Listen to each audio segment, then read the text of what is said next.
In the remote village of Eldowen, whispers of an ancient curse lingered like the ever-present fog that blanketed the town each night. The villagers spoke of a shadowy figure known only as the Wraith, an entity cursed to wander the night, seeking vengeance for an injustice long forgotten.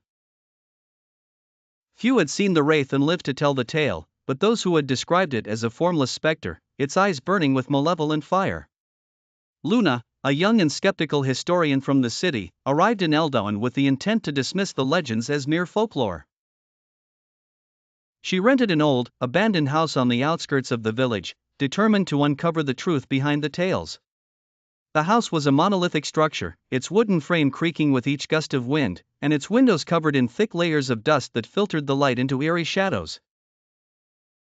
Luna spent her days interviewing the villagers, who reluctantly shared stories of children disappearing, crops withering overnight, and mournful wails echoing through the forests.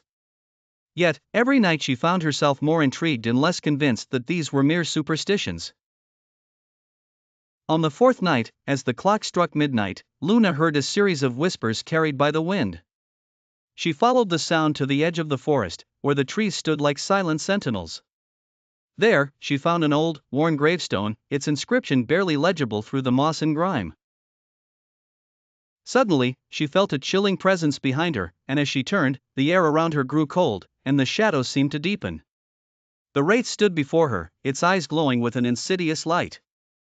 Luna's skepticism vanished, replaced by a bone-deep terror.